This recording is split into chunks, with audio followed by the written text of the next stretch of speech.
Kwa mamlaka niliyopewa, natangaza rasmi kuwa mkusanyiko huu ni mahafali ya 33 ya Chuo Kikuu Huria cha Tanzania. Asante sana. Naomba sasa kwa heshima na taadhima karibishe mkuu wa mkoa Mheshimiwa Daktari Rehema Nchimbi ili awakaribishe wageni wetu. Mheshimiwa mkuu wa Chuo Kikuu Huria cha Tanzania, Mheshimiwa Waziri Mkuu wa Jamhuri ya Muungano wa Tanzania,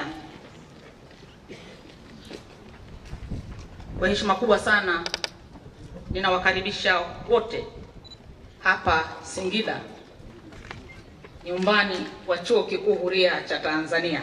Karibuni sana. Karibuni sana. Wote ambao mnakuja hapa kwa ajili ya kuhitimu, mjisikie kwamba mtakachopata kutoka hapa Singida kina thamani ile ile na inawezekana zaidi ya ambacho mmekuwa mkipata mkiwa katika eneo lingine. Na hii ni kwa sababu Singida ni katikati ya nchi. Singida ni jirani ya makao makuu ya nchi. Karibuni sana. Ninaomba kwa unyenyekevu kabisa na kwa heshima kubwa ambayo nimekuwa nikiipata toka Chuo Kikuu Huria cha Tanzania, na kwa namna ya kipekee ambayo nimekuwa sehemu ya Chuo Kikuu Huria cha Tanzania kujidhihirisha katika uhalisia wake kwamba ni chuo kikuu ambacho ni mali ya kila mwananchi wa Tanzania na ambaye anapenda kuwa sehemu ya Chuo Kikuu Huria cha Tanzania. Kama hapa leo imedhihirika kabisa kwamba Chuo Kikuu cha Tanzania ni mali ya mkoa wa Singida.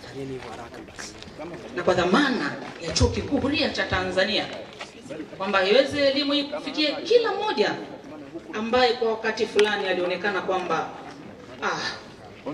haiwezekani, lakini leo inaonekana kabisa inawezekana. Na ili kulidhihirisha hilo zaidi, Mheshimiwa mkuu wa chuo, ninaomba mahafali ya 35 ya Chuo Kikuu Huria cha Tanzania. Alafu mimi sio mbinafsi unajua. Alafu ukiwa katikati si unapiga pasi. Mimi ndo napiga pasi hivyo. Natoa pasi. Basi mahafali ya 35 yaende mkoa wa Lindi. Najua itakubalika tu. Na kwa sababu mwenyeji wetu yuko hapa, Mheshimiwa Waziri Mkuu ameshapokea, na yani maandalizi yataanza mubashara maandalizi yataanza. Lakini wote tunajua kwamba kule kusini kuna uchumi mkubwa sana wa korosho. Wale watu ni matajiri, si maskini. Sasa mahafali haya yatasaidia kuonesha thamani halisi ya uchumi mkubwa ulioko katika mikoa ya kusini. Baada ya kusema hayo, karibuni sana na niwatakie kila laheri, na ninamshukuru Mungu kwa kufanikisha mahafali haya. Sasa Mheshimiwa mkuu wa mkoa wa Simiyu, huyu ndio mwenyeji wa mahafali yajayo ya 34. Karibu, wewe sema tu ndio mimi ili wajue kwamba mwenyeji wao unafananaje. Karibu sana.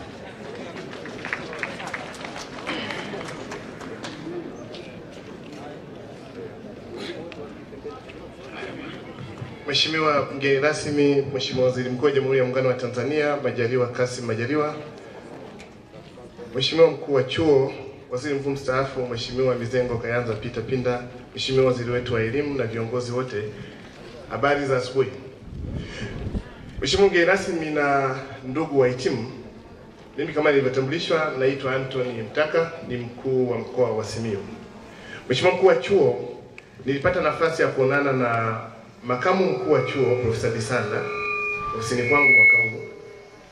Nikamwomba kwa busara kwa kuzingatia hali ya mkoa wetu, ikiwa ni moja ya mikoa ambao bado mwamko wa elimu uko chini, mkoa ambao hauna chuo chochote, kama tuna ahadi ya Mheshimiwa Waziri Ndalichako kwa ajili ya kujengewa vocation training, na sisi tuna dawi dogo sana la Open University, tulikubali kama serikali ya mkoa tuhosti mahafali yatakayofuata, mahafali ya 34 ya Chuo Kikuu Huria Tanzania mwaka 2018 kufanyika mkoa wa Simiyu, tukiamini kwamba yatajenga mwamko mpya na msukumo mkubwa kwenye elimu, na hasa kwa wananchi wetu watakapoona na majoo haya mkiwa mmeyavaa wenzenu wa mwakani.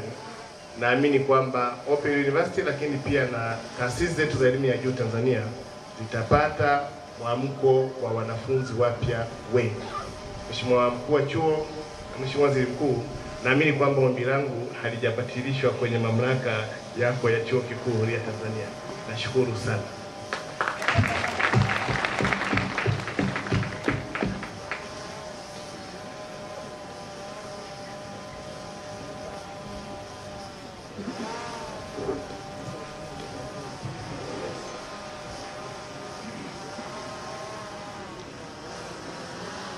Mheshimiwa mgeni rasmi, Waziri Mkuu wa Jamhuri ya Muungano ya Tanzania, Mheshimiwa Kassim Majaliwa, Mkuu wa Chuo Kikuu Huria cha Tanzania, Mheshimiwa Mizengo Kayanza Pinda ambaye pia ni Waziri Mkuu mstaafu, Waziri wa Elimu, Sayansi na Teknolojia, Mheshimiwa Profesa Joyce Ndalichako, Kaimu Mkuu wa Mkoa wa Singida ambaye ni mwenyeji wa mahafali haya, pamoja na Mheshimiwa Mkuu wa Mkoa wa Simiyu ambaye wameshazungumza hapa, waheshimiwa wakuu wote wa wilaya mlioko hapa, waheshimiwa wajumbe wa Kamati ya Ulinzi na Usalama ya mkoa wa Singida, waheshimiwa viongozi wote wa serikali na mashirika ya umma mliopo hapa, makamu wakuu wa vyuo mliohudhuria, wajumbe wa baraza na seneti wa Chuo Kikuu cha Tanzania, viongozi wote wa vyuo vya elimu ya juu vya serikali na vya binafsi mliofika hapa,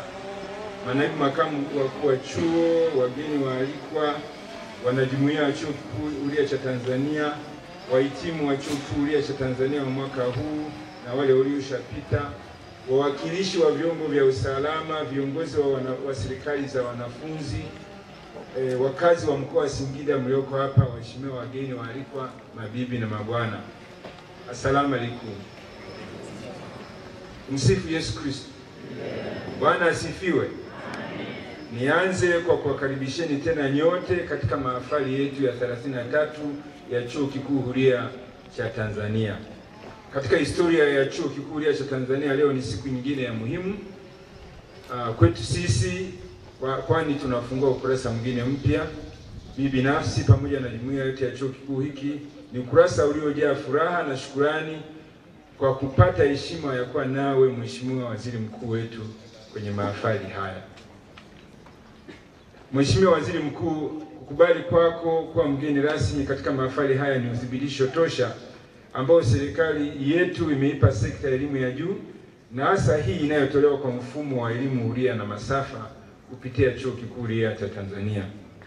Napenda tena kuchukua fursa hii pia kuwashukuru na kuwakaribisha wageni waalikwa wote kwa kuacha shughuli zenu muhimu na kufika hapa mkoani Singida kujumuika nasi katika mahafali haya ya 33 ya Chuo Kikuu Huria cha Tanzania. Mheshimiwa mgeni rasmi, haya ni mahafali ya 3 kufanyika katika ngazi ya kitaifa nje ya makao makuu ya Chuo Kikuu Huria cha Tanzania ambayo yako kule Bungo, Kibaha. Na hii inathibitisha ile dhana yetu ya elimu huria na masafa ya kuwafikia wale walioko pembezoni mwa mifumo mingine ya elimu ya juu. Chuo Kikuu cha Tanzania ni chuo kinachotumia mfumo wa masafa na huria na kuwafikia wasomaji au wanafunzi kule waliko, yaani mikoani. Kwa mahafali haya ya 33 kufanyikia hapa mkoani Singida ni uthibitisho tosha kwa mchango wa elimu ya masafa huria na huria katika ujenzi wa taifa Tanzania ya viwanda sio wa kubezwa wala kudharauliwa, kwa kuwa chuo hiki kinatoa fursa kwa Watanzania na hata wasio Tanzania, waume kwa wake, wakulima kwa wafanyakazi, ambao vinginevyo wasingeweza kupata elimu ya juu kupitia mifumo wa vyuo vya bweni. Kwa hivyo kwa kupitia Chuo Kikuu Huria cha Tanzania tumeweza kutimiza ndoto zao. Mheshimiwa mgeni rasmi, mahafali haya kufanyika mkoani Singida, Chuo Kikuu Huria cha Tanzania kinakuwa kinatimiza ndoto ya muasisi wa chuo Mwalimu J.K. Nyerere, Mheshimiwa Mungu amweke pale pema, pamoja na wenzake akiwemo Profesa au tumseme Mheshimiwa Nicholas Kuhanga, ambaye kwa leo atatunukiwa shahada ya heshima ya udaktari honoris causa katika elimu. Ndoto yao ilikuwa ni kukifikisha chuo hiki kwa walengwa ambao ni wananchi. Mfumo wa elimu masafa na huria ni mfumo wenye kuleta usawa wa ushiriki wa elimu, hasa kwenye ngazi ya elimu ya juu. Mheshimiwa mgeni rasmi, nichukue fursa hii kipekee kabisa kumshukuru na kumpongeza Mheshimiwa Dr. Rehema Nchimbi, mkuu wa mkoa wa Singida, kwa ubunifu na uthubutu wake na nia yake njema ya kutaka mahafali haya yafanyikie mkoani Singida, na unaona leo alipopigia uchepuo mkoa wa Lindi. Na ingawa tangu akiwa mkuu wa Dodoma na baadaye akaenda Njombe, alihamasisha mahafali ya chuo kikuu kufanyika katika mikoa hiyo, licha ya kupewa uhamisho muda mfupi kabla ya mahafali kufanyika. Kwa niaba ya Chuo Kikuu cha Tanzania, tunampongeza sana Mheshimiwa Dr. Nchimbi na kamati ya ushauri wa mkoa kwa kufanikisha azma hii na kuandaa mahafali haya.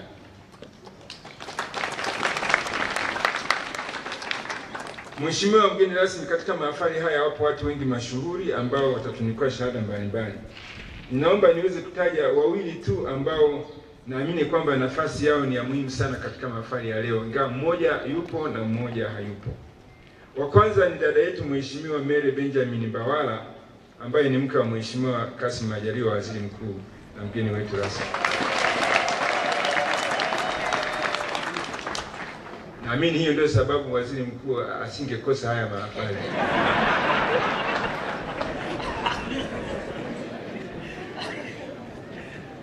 Dada yetu amefanya bidii sana na kuweza kuhitimu shahada ya uzamili katika elimu, Master of Education in Administration, Planning and Policy Studies. Tunampongeza sana. Na tunamkaribisha aende sasa kwenye ile ya uzamivu. Wa pili, Mheshimiwa mgeni rasmi hayupo hapa, lakini ni Mheshimiwa Dr. Samuel Abraham Peyavali Mshelenga. Huyu ni naibu waziri wa mambo ya nchi za nje wa nchi ya Namibia. Yeye leo atatunikiwa akiwa hayupo shahada ya kwanza katika uchumi. Lakini huyu tayari ana shahada nyingine 6 kutoka vyuo mbalimbali.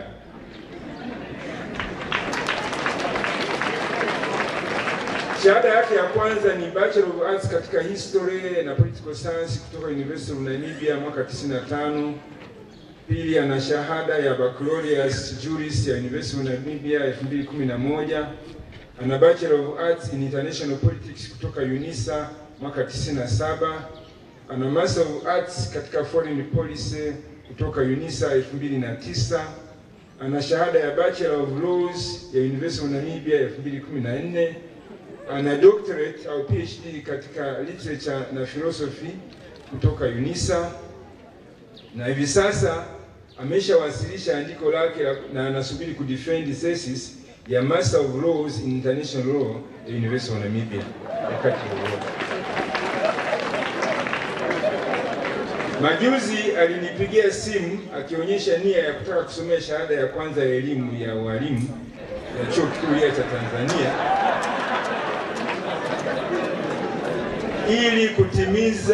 ili kutimiza wasia wa mama yake ambaye tangu alipokuwa mdogo alimwasia kusomea walimu. Sasa naamini kwamba mheshimiwa huyu amekwisha kuvunja rekodi ya Comrade Mugabe ambaye nasikia ana shahada zaidi ya 7, na anasisitiza kila siku kwamba elimu haina mwisho. Mheshimiwa mgeni rasmi, tunapenda tena tuishukuru serikali ya Tanzania, Jamhuri ya Muungano wa Tanzania chini ya Chama cha Mapinduzi kwa kuendelea kukisaidia chuo hiki kwa hali na mali licha ya mahitaji mengi kutoka sekta nyingine kitaifa, na serikali imeendelea kutoa mishahara ya wafanyakazi pamoja na baadhi ya stahili nyingine. Tunaishukuru sana serikali kwa kutekeleza ahadi ya Mheshimiwa Rais aliyotoa wakati wa mahafali yetu ya 31 kule Bungo Kibaha, kwa sababu sehemu kubwa ya madai ya stahili za wafanyakazi sasa yameanza kulipwa, hasa posho ya pango kuanzia 2013 na Oktoba 2016. Tunaamini kwa madai yaliyosalia hasa kiinua mgongo yatalipwa mara shughuli ya uhakiki itakapokamilika. Mheshimiwa mgeni rasmi, miongoni mwa changamoto zilizokabili mwaka huu ilikuwa ni tatizo la udahili ulioshuka, kwa maana kwamba mwaka huu tulikuwa na wanafunzi 378 tu ambao walikuwa wamejisajili katika vituo vyetu vyote vya mikoa, wakati tunategemea wanafunzi zaidi ya 10,000. Lakini hivi karibuni tumepokea barua kutoka kwa Mheshimiwa Waziri wa Elimu, Sayansi na Teknolojia ambaye ametuarifu kuwa serikali sasa imeturuhusu kurejeshwa kwa programu ya foundation. Tayari tumekwisha wasilisha mtaala wa foundation ulioboreshwa ili kukidhi matakwa ya Tume ya Vyuo Vikuu vya Tanzania, na tunasubiri mrejesho baada ya kikao cha kamisheni ya Tume ya Vyuo Vikuu mapema mwezi ujao. Pia Mheshimiwa Waziri ametuhakikishia kuwa programu yetu ya stashahada ya walimu wa shule za msingi ambao hutolewa kwa walimu walioko kazini hauna pingamizi lolote na unaruhusiwa kuendelea kwa vile una ithibati ya NACTE. Tunaamini kuwa tutaweza kuanza mwaka wa masomo mapema mwezi Januari kulingana na ahadi tulizopewa na Tume ya Vyuo Vikuu na NACTE, na hivyo tunaishukuru serikali kupitia kwa wizara yetu kwa kuondoa vikwazo vya udahili vilivyotukumba katika mwaka wa masomo ambao umemalizika 2016-17. Mheshimiwa mgeni rasmi, kwa namna ya pekee naomba niwashukuru wakuu wa mikoa ambao wamekuwa mstari wa mbele ili kuhakikisha chuo kinapata majengo na viwanja katika mikoa na hata baadhi ya wilaya. Mkoa wa Mara ulitoa jengo la utamaduni, mkoa wa Manyara ulitoa nafasi katika jengo la mkoa, mkoa wa Njombe ulitoa jengo dogo na sasa tumepewa kiwanja. Mkuu wa mkoa wa Mwanza hivi karibuni ametoa majengo mawili ambayo yalihitaji karabati kidogo, tumeshayakarabati. Mkoa wa Simiyu, Mheshimiwa Anthony Mtaka ambaye yuko hapa ameturuhusu kuendelea kutumia jengo la halmashauri ya mji wa Bariadi, na tunaamini kwamba anaendelea kutafutia kiwanja ili tuweze kuwa na eneo la kufanyia kazi katika mkoa wa Simiyu. Mikoa mingine iliyosaidia tukapata viwanja ni pamoja na mkoa wa Lindi, mkoa wa Tabora, mkoa wa Kigoma, mkoa wa Geita, mkoa wa Mwanza, mkoa wa Katavi na mkoa wa Pwani. Mheshimiwa mgeni rasmi, baada ya kukamilisha na kuwa na vituo katika mikoa yote, hivi sasa chuo kimeanza kutoa huduma za mitihani katika baadhi ya wilaya na hata katika nchi jirani. Wilaya zenye vituo vya mitihani ni pamoja na wilaya za Mpwapwa, Korogwe, Mwanga, Karatu, Mbulu, Masasi, Tukuyu, Kyela, Chato, Ngara, Kasulu, Kibondo, Makete, Mafinga, Mbinga, Lushoto, Karagwe, Ukerewe, Serengeti, Nzega, Urambo, Nkasi na hivi karibuni Ifakara. Pia hivi karibuni wilaya ya Tunduru, wilaya ya Kondoa na wilaya ya Ludewa zimeonyesha utayari wa kuwa na vituo vya mitihani. Mheshimiwa mgeni rasmi, katika mwaka 2012 chuo chetu kilianzisha masomo ya tehama kwa watu wenye ulemavu wa macho, na kwa kutumia ubunifu wataalamu wa chuo chetu walibuni software ambayo inamwezesha mtu asiyeona kuweza kutumia kompyuta na kuweza kupata mada zozote kutoka katika internet. Mafunzo haya yanayotolewa bure na chuo yamewasaidia watu wengi wenye ulemavu wa macho katika jamii pamoja na wanafunzi waliodahiliwa kusoma hapa. Wengine wao wamefanikiwa kumaliza masomo yao katika muda sawa sana wenzao. Na katika mwaka 2014 tulianzisha masomo ya tehama kwa watu wenye ulemavu wa kusikia, na hayo yalikuwa ni pamoja na kuwapa ufundi wa kutengeneza kompyuta na simu za mkononi. Kutokana na uwezo wa makundi haya kutumia tehama, hivi sasa wanaweza kuwasiliana wao kwa wao kwa njia ya email, jambo ambalo kwa kawaida mtu asiyeona huwa hawezi kuwasiliana na mtu asiyesikia. Tunapongeza sana wafadhili waliotusaidia kuweza kufikia malengo haya. Mheshimiwa mgeni rasmi, katika mahafali ya leo pia nimepewa taarifa kwamba wako walemavu wengine 3 ambao watahitimu. Naomba wasimame pale walipo, watatunukiwa shahada mbalimbali.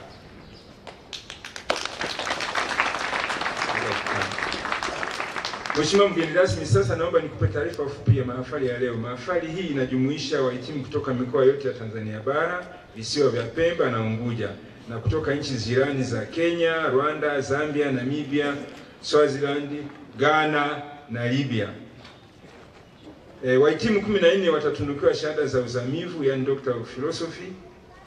436 watatunukiwa shahada mbalimbali za uzamili, 77 watatunukiwa shahada za uzamili, shahada za uzamili yani postgraduate diploma, 1195 shahada ya kwanza bachelor, 384 shahada diploma na 115 watatunukiwa vyeti mbalimbali au astashahada. Jumla ya wahitimu ni 2193.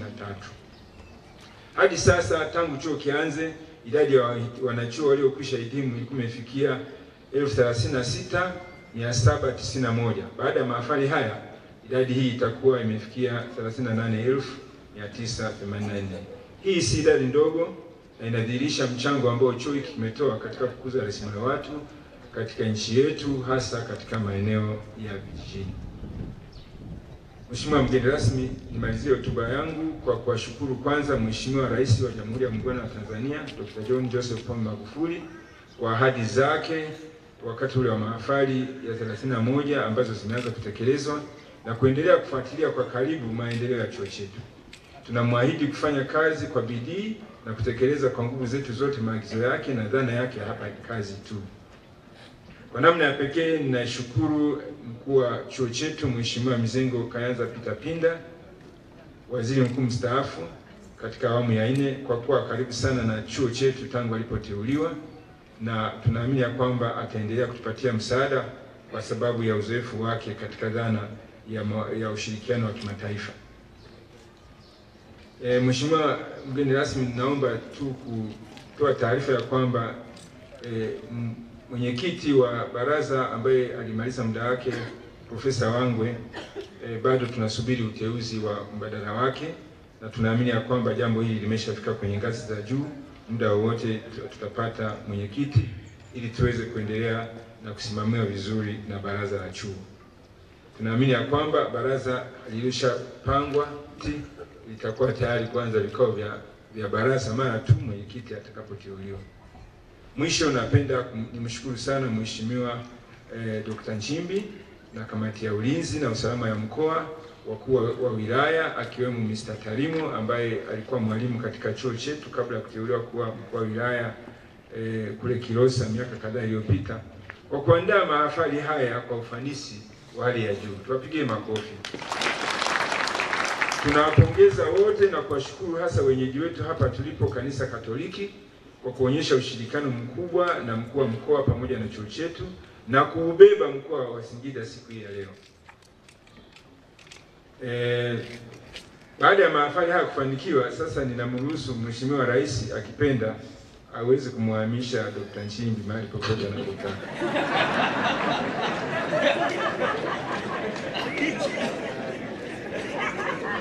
Ila asimpeleke Simiyu. Napenda niwafahamishe kuwa mkuu wa mkoa wa Simiyu amekwisha kubaliwa na baraza, kwa hiyo mahafali ya 34 yatafanyika kule Simiyu, na mahafali ya 35 ombi tutalipeleka kwenye baraza la chuo ambalo ndilo linafanya maamuzi ya mwisho kama yatakuwa wapi. Mheshimiwa mgeni rasmi, nikushukuru wewe binafsi pia kwa kukubali kuja kuwa mgeni rasmi katika mahafali haya. Na sasa ninaomba baada ya maelezo mafupi nimkaribishe Mheshimiwa Waziri wa Elimu, Sayansi na Teknolojia, Mheshimiwa Ndalichako, ili aweze kupata nafasi ya kutoa nasaha zake, kisha atakukaribisha kuzungumza na mkusanyiko huu. Asanteni sana.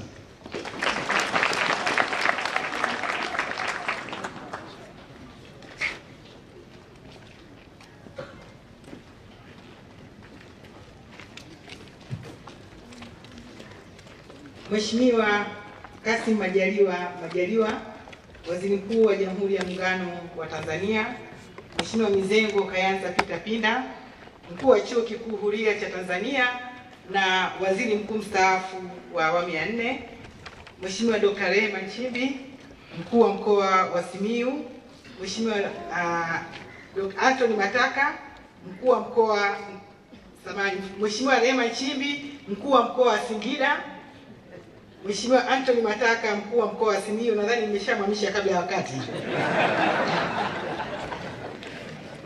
Waheshimiwa wabunge mlioko hapa, nimemwona Mheshimiwa dada yangu Martha Mlata na Aisha Rozi, waheshimiwa wakuu wa wilaya, wawakilishi wa taasisi mbalimbali na mashirika ya umma mlioko hapa, Profesa Elisanta Tozo Bisanda, makamu mkuu wa Chuo Kikuu Huria, wakuu wa vyuo vikuu mbalimbali vya Tanzania ambao mmeshiriki, manaibu wakamu wakuu, wafanyakazi wa Chuo Kikuu Huria, wahitimu wote mlioko hapa, na pongezi za pekee kwa mama yetu mpendwa, Mama Mary Kassim Majaliwa ambaye ni mojawapo wa wahitimu leo hii, wakazi wa mkoa wa Singida, wageni waalikwa, mabibi na mabwana.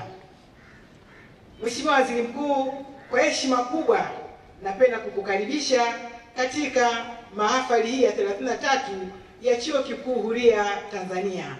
Napenda kutoa shukrani za dhati kabisa kwako wewe Mheshimiwa Waziri Mkuu kwa kutenga muda wako na kuja kushiriki katika mahafali hii.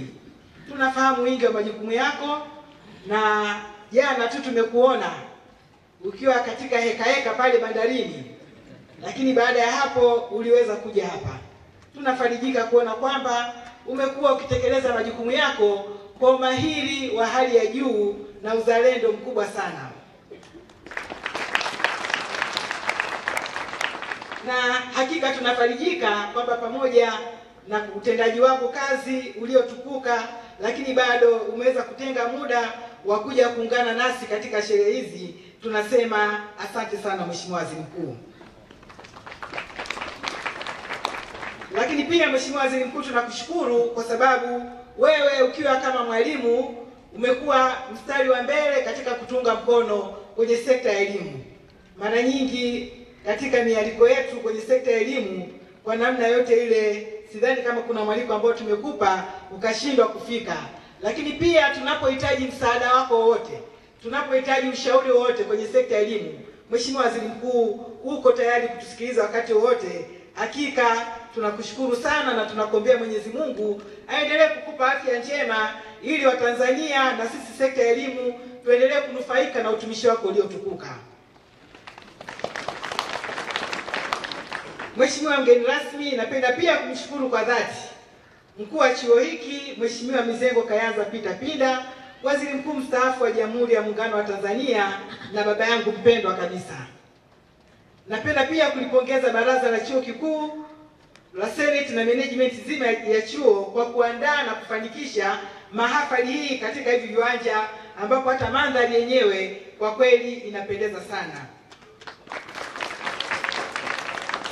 Kipekee nimshukuru mwenyeji wetu dada yangu Dr. Rehema Nchimbi kwa kukubali kuwa mwenyeji wa mahafali hii, na naona kwamba uzalendo wake wa kutupokea sisi wa sekta ya elimu ulianza tangu alipokuwa Njombe. Kwa hiyo mahafali kuyapata yale, lakini haya tunashukuru sana na tunakupongeza kwa mapokezi mazuri tangu tulipoingia kwenye mkoa wako.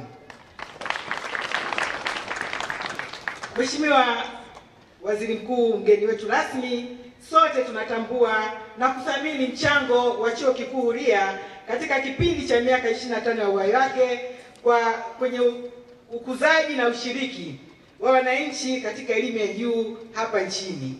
Kama wengi tunavyofahamu, Chuo Kikuu Huria kinatoa elimu yake kwa njia ya masafa katika mikoa yote hapa nchini, na kama alivyosema mkuu wa chuo, hata katika mahafali hii tunao wahitimu kutoka pande zote za nchi yetu ya Tanzania. Lakini pia tunao wahitimu kutoka nchi jirani kama Kenya na Namibia. Kwa hiyo Mheshimiwa Waziri Mkuu, huu ni uthibitisho wa kutanuka kwa huduma za chuo kikuu kwamba kinafanya katika mikoa yote, lakini pia kinavuka hata nje ya mipaka ya nchi yetu ya Tanzania. Na Mheshimiwa Waziri Mkuu, hii ndio sifa kubwa ya taasisi zenye mtindo wa elimu huria na elimu masafa duniani kote katika utoaji wa elimu. Mheshimiwa Waziri Mkuu, serikali ya awamu ya 5 chini ya uongozi makini wa Mheshimiwa Rais wetu mpendwa Dr. John Pombe Joseph Magufuli imekuwa ikihimiza uboreshaji wa sekta ya elimu hapa nchini na kuimarisha miundombinu ya kufundishia na kujifunzia.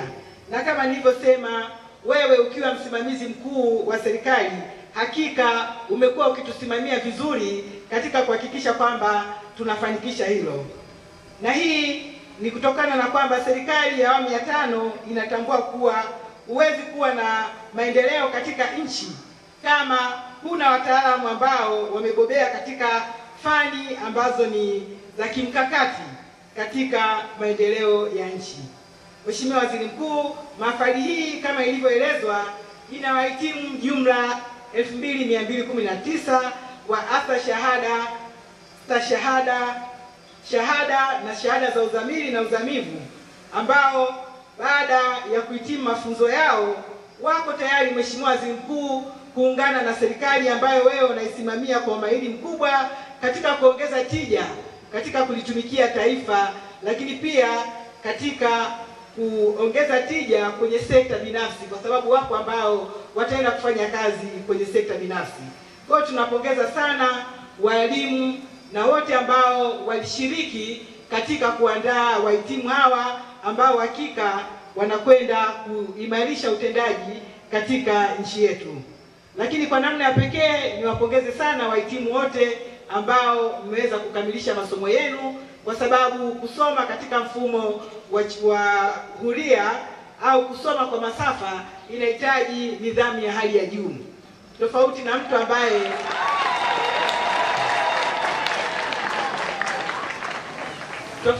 mtu ambaye yuko darasani au yuko mahali ambapo anakuwa anadhibitiwa na kengele, ikigongwa anaingia hapa, ikitoka anaenda hapa. Lakini ninyi mmekuwa mnajisimamia wenyewe kwa sababu mlikuwa mnajua mnataka nini.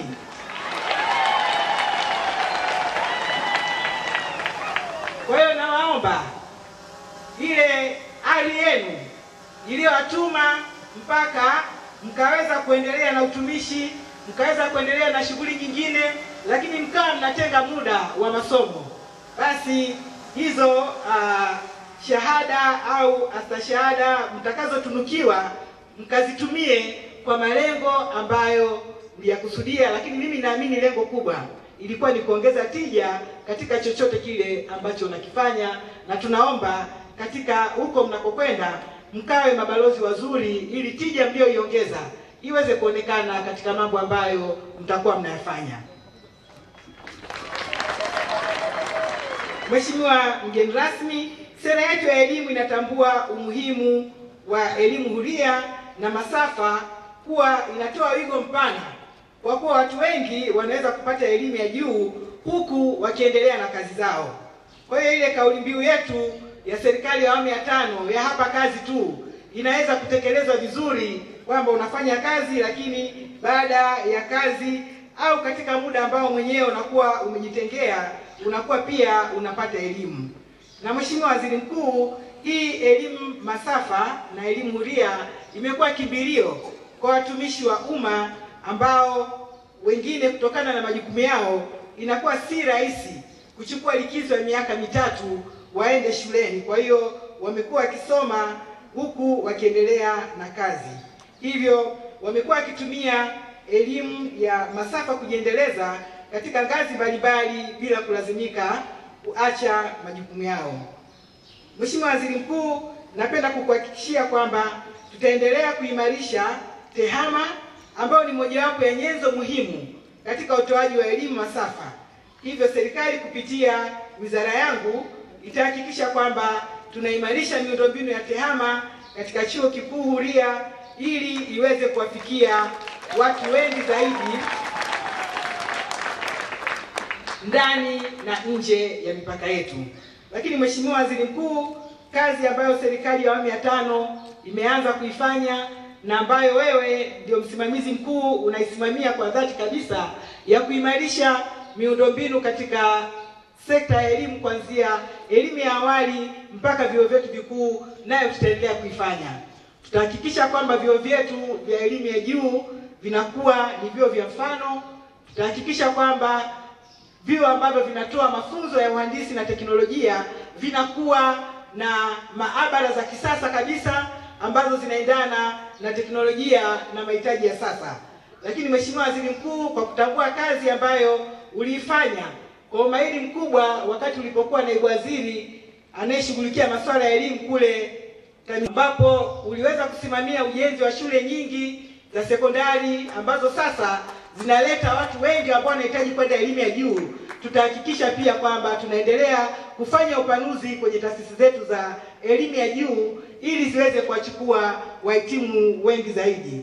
Kwa hiyo chini ya uongozi wako Mheshimiwa Waziri Mkuu, kama msimamizi mkuu wa shughuli za serikali, naamini Watanzania watanufaika sana na wataendelea kuona matunda ya serikali yao ya awamu ya 5 katika kuhakikisha kwamba tunaimarisha elimu hapa nchini.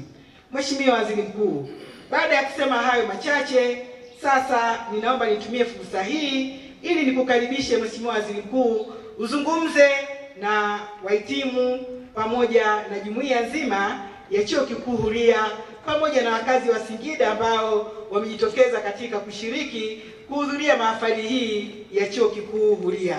Mheshimiwa Waziri Mkuu, kwa heshima kubwa kabisa na kukaribisha, karibu sana. Asante sana, tupige makofi na vigelegele. Mheshimiwa Waziri Mkuu anakuja kuzungumza nasi. Karibu sana Mheshimiwa. Mheshimiwa Mizengo Peter Pinda, Mbunge na Waziri Mkuu mstaafu na mkuu wa Chuo Kikuu Huria Tanzania, Mheshimiwa Profesa Joyce Ndalichako, Mbunge, Waziri wa Elimu, Sayansi na Teknolojia, Mheshimiwa Riziki Pembe Juma, Mbunge, Waziri wa Elimu, Mafunzo ya Amali Zanzibar, Mheshimiwa Dr. Rehema Nchimbi, mkuu wetu wa mkoa wa Singida na mwenyeji wa mahafali haya ya 33, Mheshimiwa Anthony Mtaka, mkuu wa mkoa wa Singida,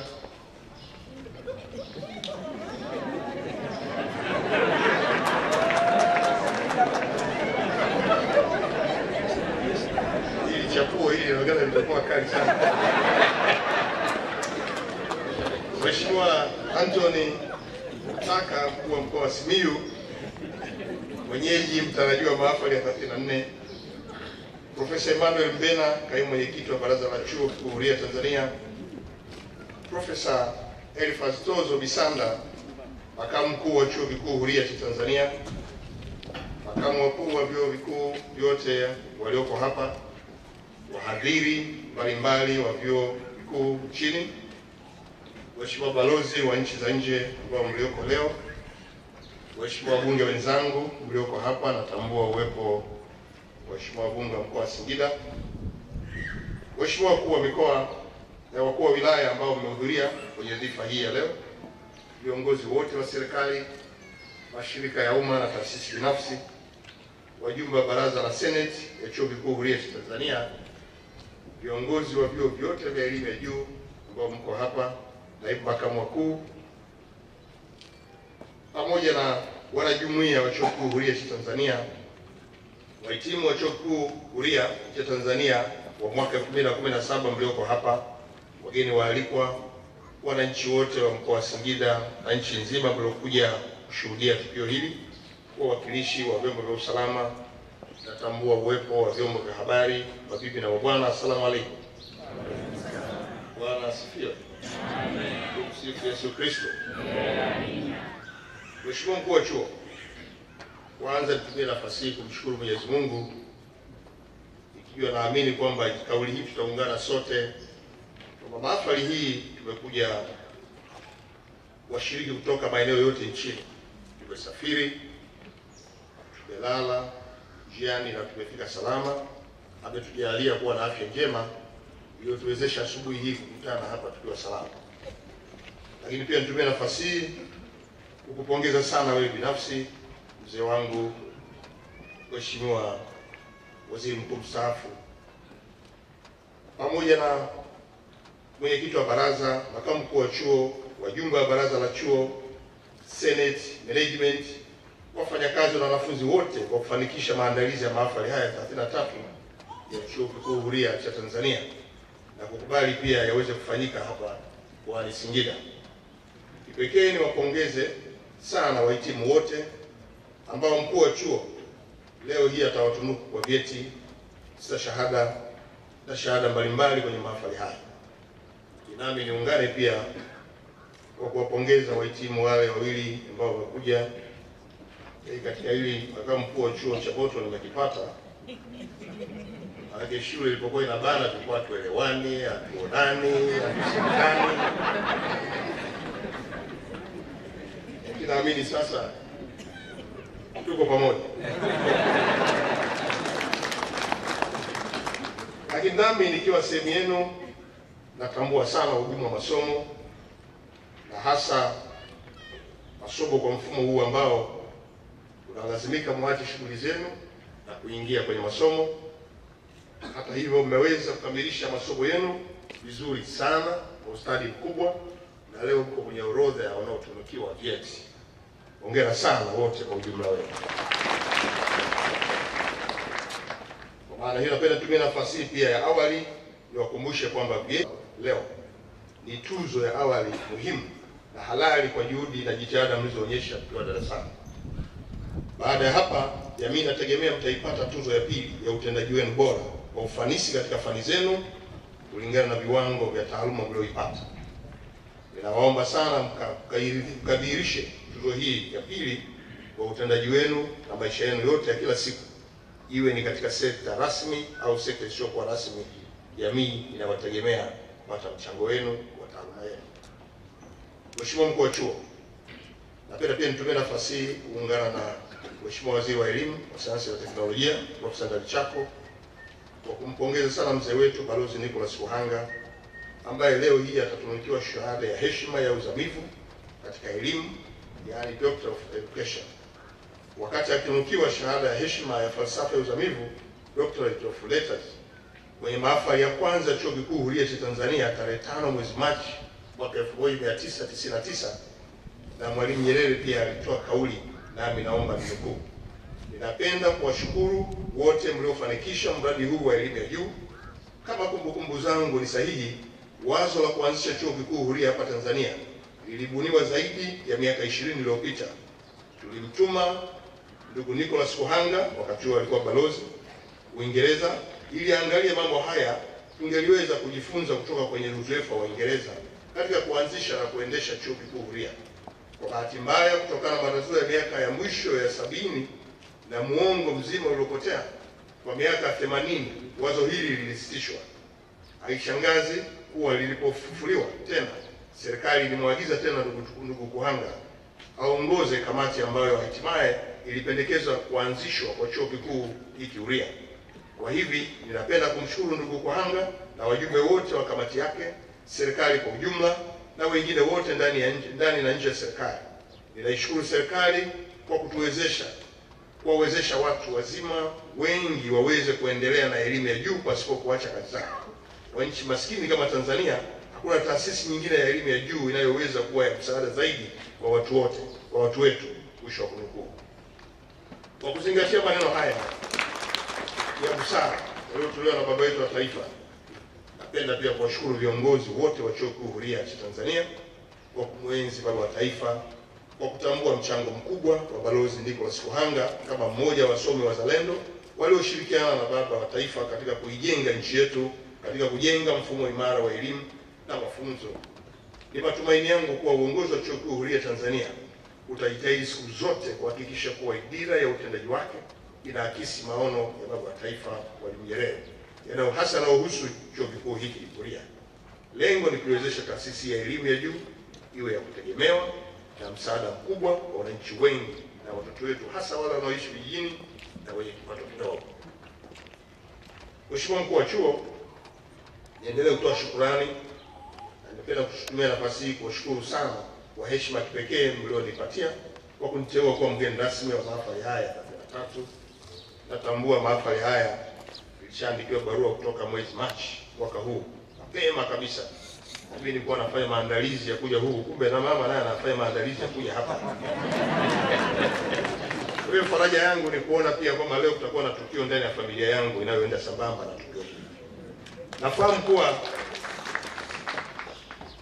Nafahamu kuwa mgeni rasmi wa mahafali ya 31 tarehe 24 Novemba mwaka 2016 alikuwa Mheshimiwa Rais wa Jamhuri ya Muungano wa Tanzania Dr. John Pombe Magufuli, ambaye alitoa hotuba nzuri na maelekezo mahususi na alitoa mwelekeo wa serikali ya awamu ya 5. Hivyo napenda nitumie fursa hii adimu mlionipa leo nifanye kama alivyofanya mgeni rasmi wa mahafali ya 32 tarehe 17 Februari 2017. Naibu Spika wa Bunge la Jamhuri ya Muungano wa Tanzania Mheshimiwa Dr. Tulia Ackson Mwansasu, kwa kuwakumbusha na kusisitiza yale ambayo Mheshimiwa Rais alielekeza yazingatiwe katika hotuba yake. Mheshimiwa Mkuu wa Chuo, maeneo ambayo yalitolea msisitizo na kama ambavyo alivyoeleza Mheshimiwa Rais wetu mpendwa Dr. John Pombe Magufuli kwenye hotuba yake ile ya 31 ya mahafali ya 31, wakuu wa nchi wote waliomtangulia walifanya mambo mengi kwa lengo la kuasisi, kuimarisha na kuendeleza taasisi hii ya kipekee ya elimu ya juu hapa nchini. Hivyo nasisitiza kwa na nukuu, umuhimu wa chuo kikuu hiki kwa serikali ya awamu ya 5 ninayoongoza uko bayana kuliko hata ilivyokuwa kwa awamu zilizotangulia. Napenda kufafanua hoja hii katika maeneo matatu. Maeneo haya ni uchumi wa viwanda, elimu kwa walemavu na utoaji wa elimu endelevu kama moja ya misingi ya haki za binadamu. Mwisho wa kunukuu. Na leo hii makamu mkuu wa chuo ametuambia kwamba wako Watanzania wenye mahitaji maalum wako hapa wanahitimu leo. Mheshimiwa Mkuu wa Chuo, naomba nitumie nafasi hii kutoa dira ya utendaji wa chuo kikuu huria na uchumi wa viwanda.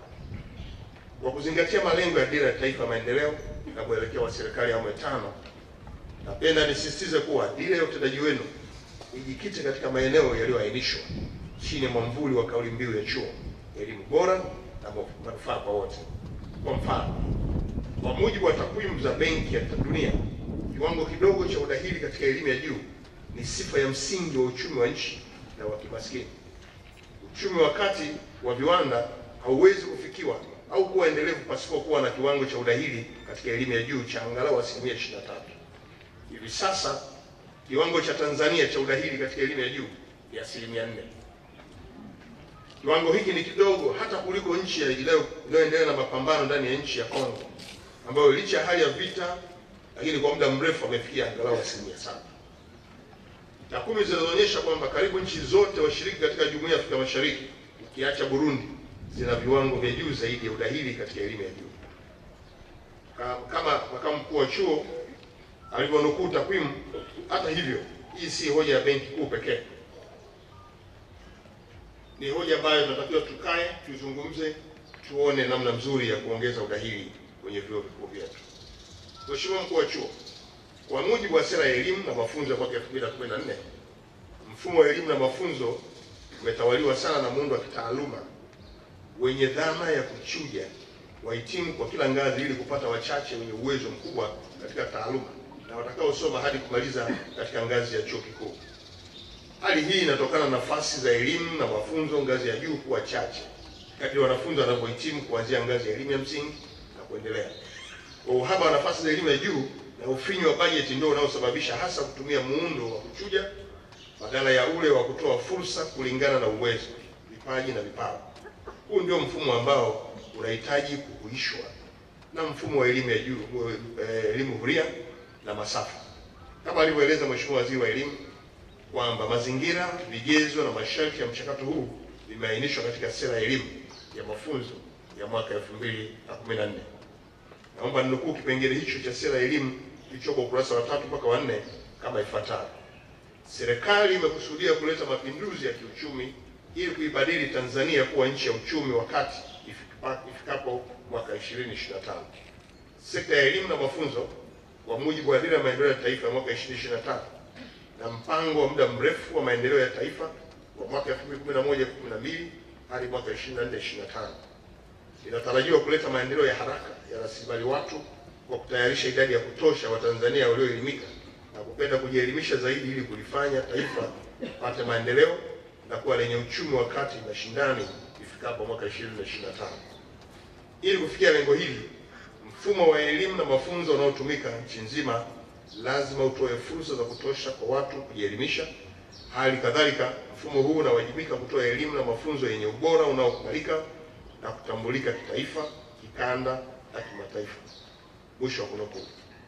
Mheshimiwa Mkuu wa Chuo, chuo hiki pekee chenye kanuni za chuo kikuu pekee chenye kanuni za udahili open entry, kama kufundisha, kujisomea kwa maana ya learning what, where, how and when, na hata kutathmini maendeleo ya wanafunzi, assessment on demand, ni Chuo Kikuu Huria cha Tanzania pekee.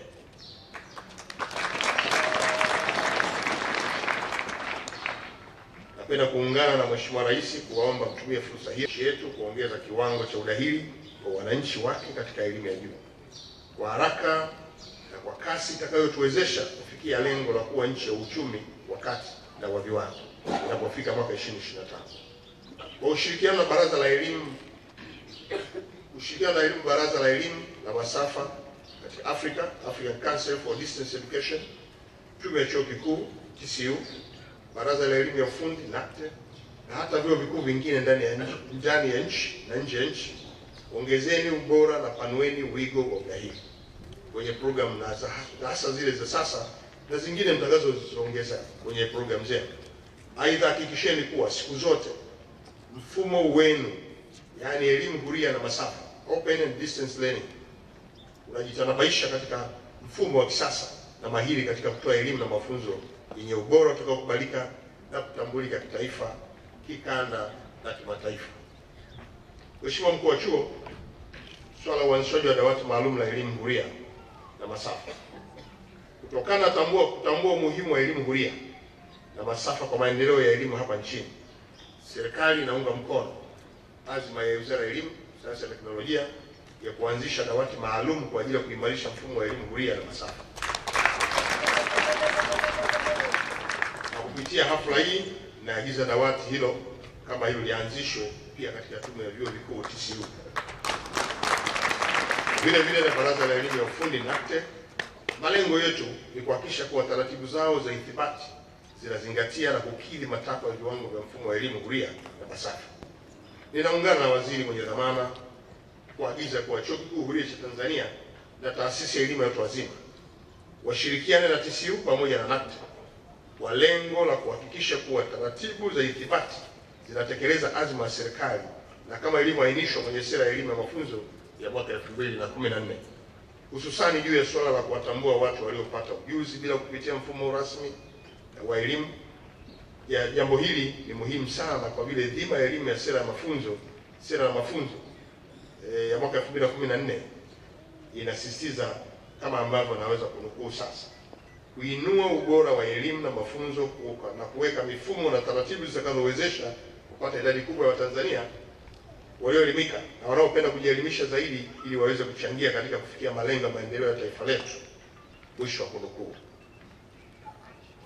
Mheshimiwa Mkuu wa Chuo, naomba sasa nizungumzie haki ya msingi ya Mtanzania katika kupata elimu na kipaumbele cha serikali ya awamu ya 5 kwenye elimu. Kwa kutambua kuwa elimu ni haki ya msingi ya binadamu, serikali ya awamu ya 5 imeamua kubeba wajibu wa kutoa elimu ya msingi na sekondari hadi kufikia kidato cha 4 kwa watoto wote bure. Ni wazi kuwa kuwepo kwa Chuo Kikuu Huria cha Tanzania unatupa matumaini kuwa mtoto wa Tanzania anayeanza leo darasa la awali, darasa la kwanza, ana uhakika na kupata elimu mpaka ngazi ya chuo kikuu. Haya ni mapinduzi ambayo tuna uhakika wa kuyafikia kama chuo kikuu ili tuweze kutumia program za kutayarisha walimu tarajali, kuandaa walimu watakaoandaa wanafunzi wa shule za msingi pia sekondari, kuwa na stadi na maadili ya kujiendeleza kupitia mfumo wa elimu huria na masafa. Kwa sasa serikali inafanya maboresho ya sera ya elimu, kwani kwa sera ya elimu ya mafunzo tulionayo haifafanui vizuri sana jinsi ya kuwasaidia vijana wetu kujiendeleza kwa njia ya mfumo wa elimu wa masafa na mfumo wa elimu huria na masafa. Program kama zilizoelezwa na Makamu Mkuu wa Chuo za foundation zinahitaji pia kufafanuliwa kwenye sera yetu ambayo kwa sasa wataalamu wanaendelea nayo kukamilisha. Pindi itakapokamilika tutatoa taarifa kwa vyuo vya Chuo Kikuu Huria na wataalamu wataweza kushirikiana na sekta zote ili kuhakikisha kwamba jambo hili vizuri.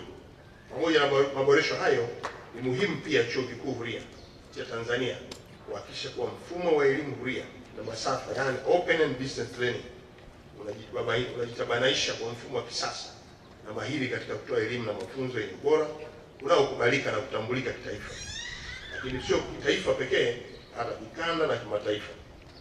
Wahenga walituasa kizuri kinajiuza, vibaya kinajitembeza. Uzuri wa chuo kikuu huria umeendelea kuonyesha umahiri mkubwa ambao sasa umeendelea kuwaelimisha Watanzania wengi, na leo tunashuhudia hapa kundi kubwa la wahitimu katika ngazi mbalimbali. Hongera sana kwa ustadi huu na kazi ambayo inaendelea sasa kwa chuo kikuu huria. Mheshimiwa Mkuu wa Chuo, naomba nitumie nafasi hii kuwapongeza wahitimu wa mwaka 2017, na kabla ya kuhitimisha nasaha zangu kwa kupongeza sana wewe binafsi, napenda kupongeza wewe binafsi, mwenyekiti wa baraza, makamu mkuu wa chuo, wajumbe wa baraza la chuo, senate, management, wafanyakazi na wanafunzi wote kwa kufanikisha maandalizi ya mahafali haya 33 ya chuo kikuu hiki kipekee. Napenda niwapongeze sana wahitimu wote ambao mkuu wa chuo hata watunuku vyeti, stashahada na shahada mbalimbali kwenye mahafali haya. Mheshimiwa Mkuu wa Chuo, naomba pia nihitimishe na saa hizi kwa kumnukuu Daktari mtarajiwa Balozi Kuhanga katika moja ya maandiko yake, na nukuu: Mwalimu held the view that the introduction of distance teaching and learning approach would present more opportunities to adults who take the adult education route to higher education. It would also help the country to reduce the inequality of access to higher education between men and women. And finally, it was hoped that the university would play a lead role in continuing education by providing short and long module courses to various categories of people. For instance, farmers, youth, teachers, business people, and so on. Thereby promoting the concept of lifelong learning and of having a learning society.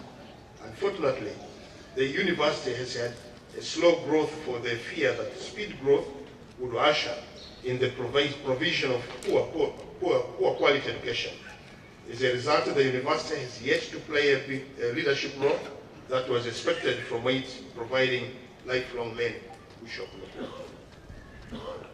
Mheshimiwa Mkuu wa Chuo, nukuu hii ya Daktari mtarajiwa Balozi Kuhanga ni nukuu muhimu sana, na ndiyo ambayo leo tunaishuhudia hapa.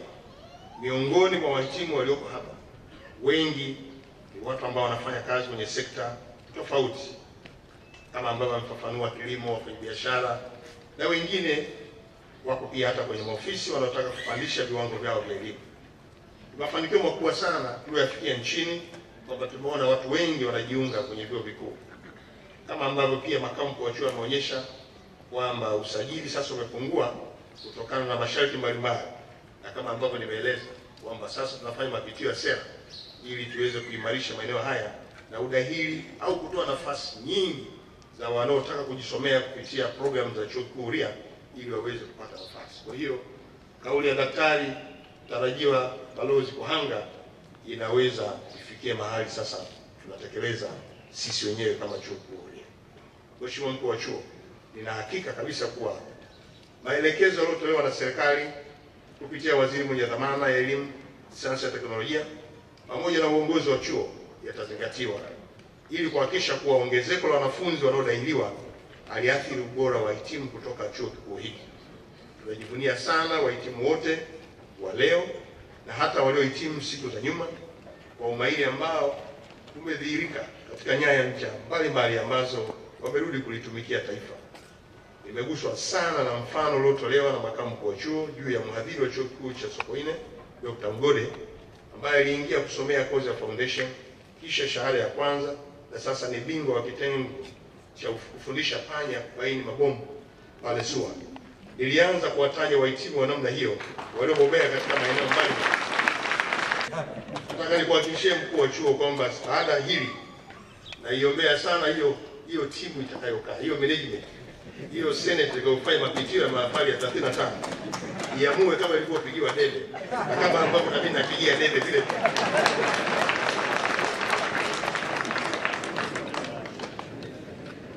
Napenda kutumia nafasi hii vile vile kupongeza sana mkakati huu wa chuo kikuu huria wa kuendesha shughuli hizi kwenye vituo mbalimbali nchini.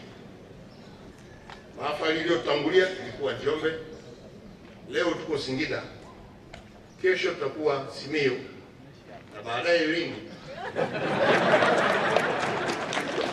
jambo hili ni muhimu sana, hasa kwa elimu tunayoipata kwenye chuo hiki Kuria, kwamba tunajaribu kuwashawishi walio wengi kuwa ukiamua kujisomea inawezekana.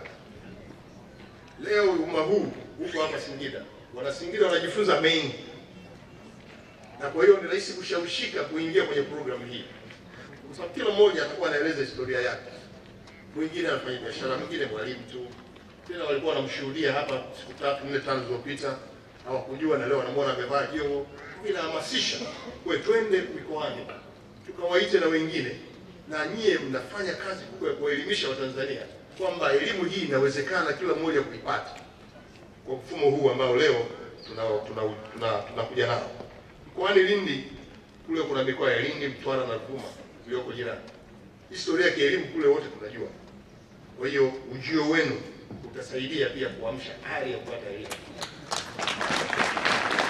Kwa sababu zote hizi sina mashaka na management kwa itaamua.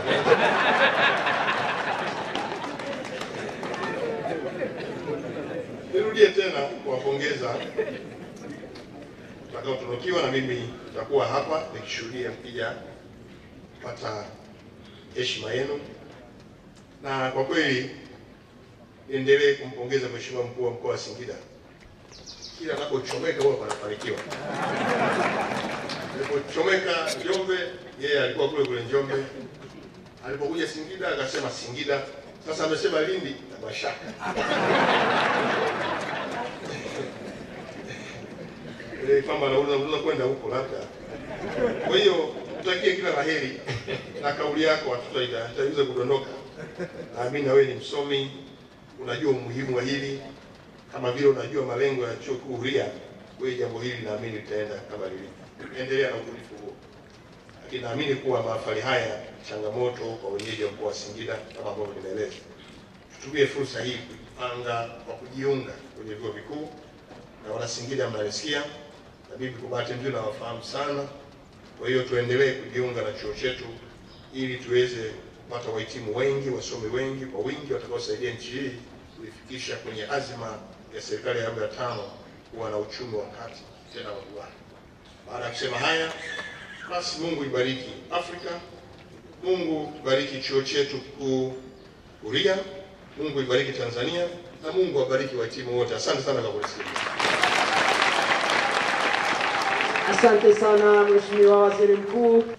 Sasa ninaomba nimkaribishe Naibu Makamu Mkuu wa Chuo Kikuu Huria cha Tanzania anayesimamia taaluma ili aweze kuendelea na utaratibu uliopangwa wa kuwahudhurisha wanafunzi waliofuzu na kustahili kutunukiwa shahada za uzamivu, ikianza na ile shahada ya heshima.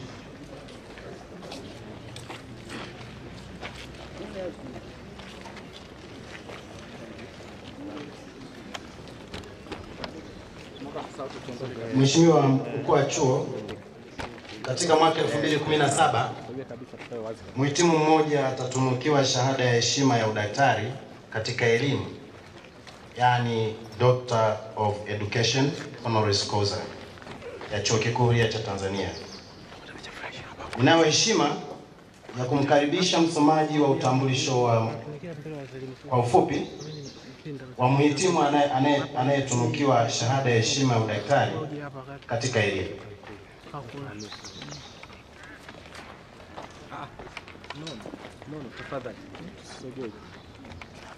No bana, tafadhali. Picha mtapata nzuri wanasimama hapa. Msogee kule. Msogee kule. Honorable Guest of Honor, Mr. Chancellor, the Vice Chancellor, distinguished guests, members of the academic community of the Open University of Tanzania, ladies and gentlemen. Mr. Chancellor, this is a rare opportunity to introduce Honorable Ambassador Nelson Kuhanga, a great thinker and believer of distance education, a person who spent most of his working for quality of education and access through distance education. His passion for distance education cannot be overemphasized. I congratulate you, Mr. Chancellor, and acknowledge the University Senate and the Council for decision to honor Ambassador Kuhanga with a distinguished award in recognition of his remarkable achievement in the field of education. The award that the Government of Tanzania will confer on him will be the 13th, but it will be the first honorary doctorate in education. I begin by making reference to a recent study supported by the Commonwealth of Learning, conducted by Professor Paul Brisson of the University of South Africa.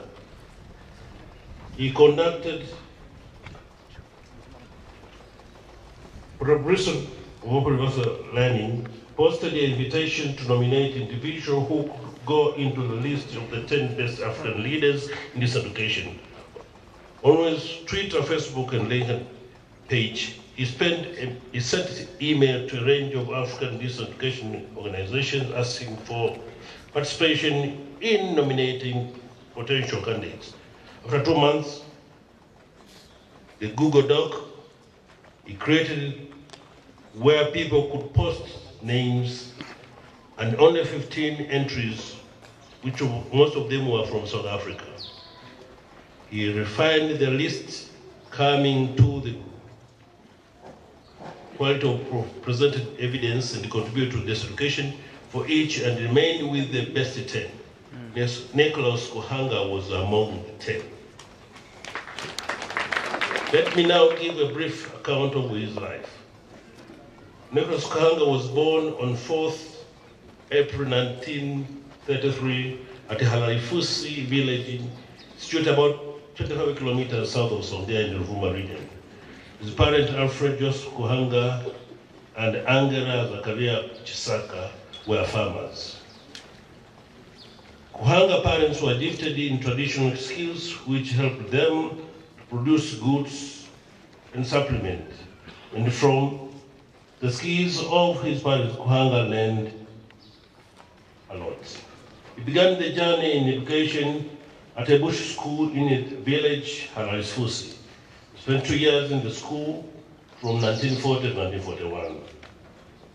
In 1948, he was admitted in Between 1942 and 1945, he obtained primary education in 4 different schools. In 1948, he was admitted in Paramio Middle School for standard 5 and 6. For this reason, he has completed standard 6 at the Mashango Native Authority School. He passed the final examination. He was selected to join Dar es Salaam Central School, which was situated right in the center of the city. He joined the school on 7th January 1960. Dar es Salaam Central School was a cosmopolitan, drawing students from all corners of Tanganyika. In 1953, the Dar es Salaam Central School was moved to Mzumbe, Morogoro, and was named the Mzumbe Central School. So, Nicholas Kuhanga is one of the founders of alumnus of Mzumbe Secondary School. In 1954, he joined the Santa Francis College for A-level program. In 1955. He obtained, after completion of A-level, he joined the teaching profession to train as a teacher at St. Thomas More in Bukoba.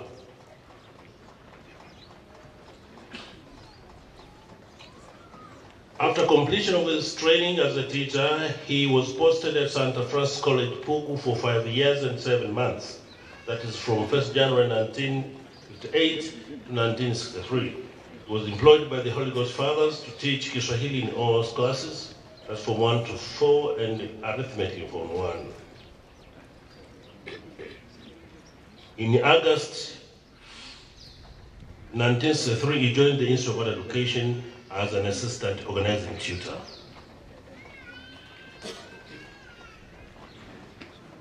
Then he went to study at the Howard University in Washington, D.C. as a mature student.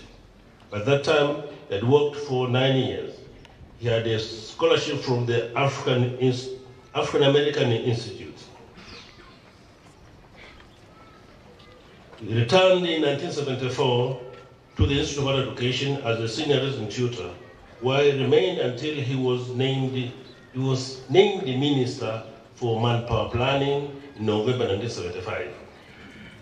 He was later appointed Minister of National Education from 1977 to 1979. As a minister, he had many challenges. However, there are two quality issues that needed immediate attention when he took back the position. The first challenge was to improve the quality of teachers of primary schools, since at that time, the bulk of teachers were graduates of primary schools.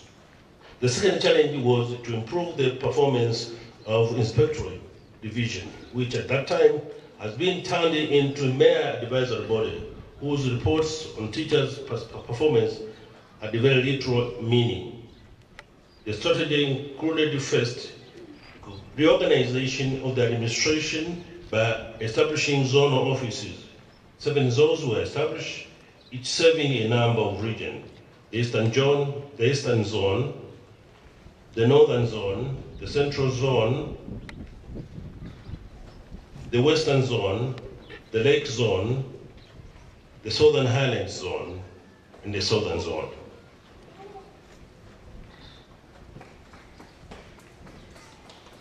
Serving as the VC of the University of Dar es Salaam. From 1979 to 1988, Ambassador Kuhanga has still the vision of widening access to higher education, and I took a study to visit at the United States Open University in 1979 in order to learn how its experience could benefit Tanzania in the area of dissemination of tertiary education. Unfortunately, however, his recommendation for establishing external studies department at the University of Dar es Salaam was turned down by the University Senate. The university was not ready to offer what was called cheap correspondence degrees. Ironically, it was during that time when the University of Nairobi started the external studies and developed materials which later came to be used by the Open University of Tanzania when it started in 1992. Mr. Chancellor, I want to focus my oration by touching upon the Kuhanga's contribution to the education sector with regard to the expansion of access and on the quality of education. I focus my attention on 3 major accomplishments that would be viewed as unique. Firstly, the contribution to establish the National Correspondence Institute, NCI. Secondly, his novel idea to train teachers using distance education techniques. And thirdly, his major contribution to the establishment of the Open University of Tanzania.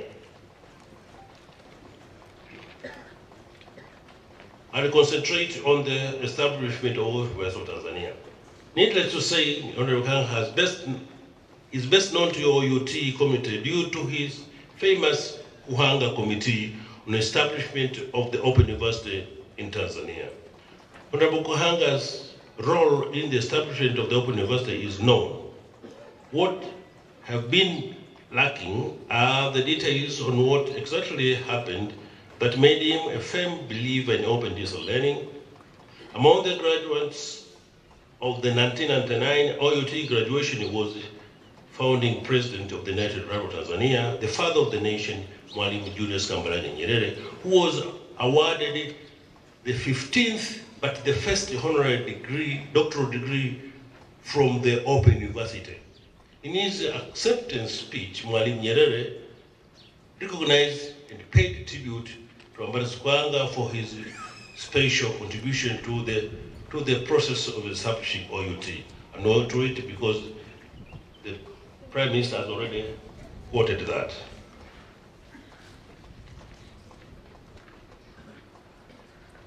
Mr. Vice Chancellor, ladies and gentlemen, let me end by revisiting some of the major recommendations of the Kuhanga Committee on the establishment of Open University of Tanzania.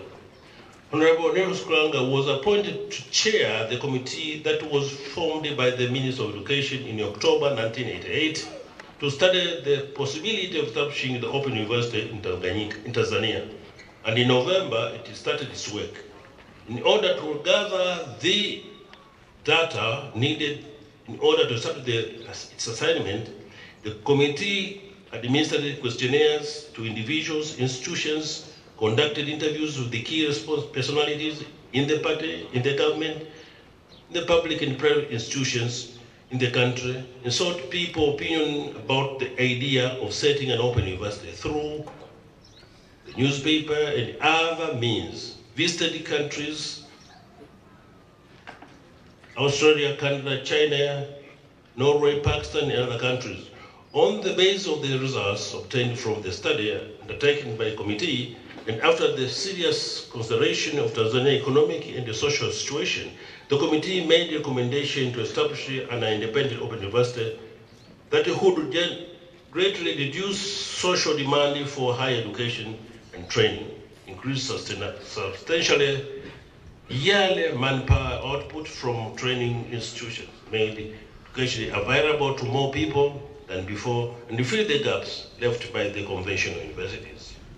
The committee recommended the name of the Open University of Tanzania to reflect the meaning, mission, and function of an open learning university, and that is the acronym of OUT, would carry the message that the university has to take education out to the people as opposed to the people coming to the university.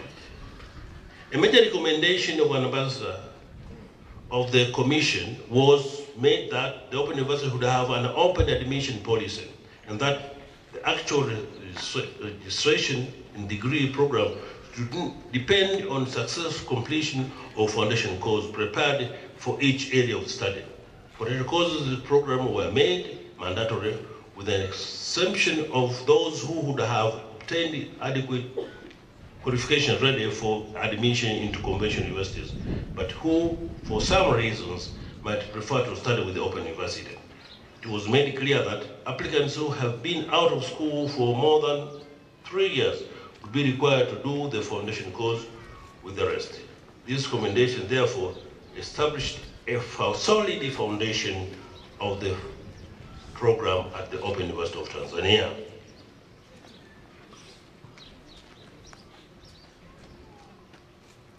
The recommendation of the Kuhanga Committee provides the basis for the government decision to establish the Open University in 1992. OUT was established by the Act number 17 of 1992 and it became operational in 1993 in order to streamline and ensure effective coordination in programs in both public and private universities. Act number 17 of 1992 was supplemented by the Universities Umbrella Act of 2005 and the OUT Charter incorporated in 2007. Mr. Councillor, councillors, senators, the OUT members of the academic community, invited guests, ladies and gentlemen, I now have the distinguished honor to present to you a devoted education thinker who has demonstrated notable accomplishment and outstanding contribution to the profession of education. His Excellency Ambassador Nicholas Alfred Kuhanga, for conferred of honorary degree of Doctor of Education honoris causa of the Open University of Tanzania. I thank you for your attention.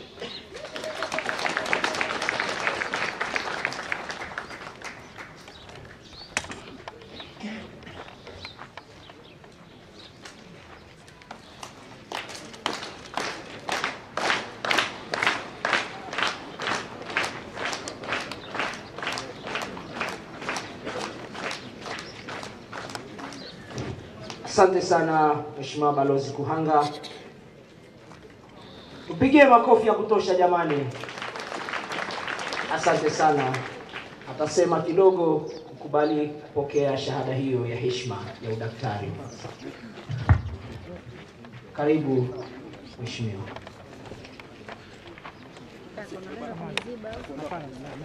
Mheshimiwa Waziri Mkuu wa Jamhuri ya Muungano wa Tanzania, Mheshimiwa Majaliwa, Mheshimiwa Mwenyekiti, Mheshimiwa Mkuu wa Chuo Kikuu Huria cha Tanzania, Mheshimiwa Peter Mizengo, Waheshimiwa Vice Chancellor, wageni wote waliopo katika podium, itifaki imezingatiwa. Mimi Nicholas Alfred Kuhanga nimekubali kupokea heshima hiyo. Naipokea heshima hiyo sio kwa sababu nimeheshimika mimi. Naipokea heshima hiyo kwa ajili ya wote waliofanya kazi pamoja na mimi kufanya chuo kikuu hiki kianze. Mimi sikubuni mawazo nikayaandika peke yangu, nilikuwa na timu, na ile timu ndiyo iliyofanya kazi mpaka tukafikia hapo. Napokea heshima hii kwa kumkumbuka Rais Nyerere ambaye alinituma mimi nikaifanye kazi. Ni mawazo yake, wengine hayakuwa ni ya kwangu. Napokea heshima hii kwa ajili ya marais wote waliofuata, kwa sababu bila ya wao chuo kikuu hiki kisingeanza na kushamiri kama kilivyofanya sasa. Napokea heshima hii kwa ajili ya mke wangu na watoto wangu, maana nilipokwenda kusoma Marekani nilipopata mawazo haya ilinibidi niondoke mimi bila ya familia yangu. Mke wangu alibaki na watoto 8 akiwatunza, lakini ilikuwa ni kwa makubaliano. Nilipomuuliza mke wangu, je, akasema nenda urudi na faida ya elimu. Mimi nilijitahidi kulea watoto na alifanya hivi. Napokea heshima hii kwa sababu headmaster wangu wa high school ndiye aliyenionyesha njia ya kupita. Kwa wale ambao wananifahamu walijua chaguo langu la kwanza kazi. Nilichagua kuwa military officer. Nafasi ya pili nilichagua niwe police inspector. Nafasi yangu ya tatu nilichagua niwe forest ranger. Headmaster wangu aliposoma akasema hivi, ninakupa nafasi ya pili, asivyo nitakuchagulia mimi kazi.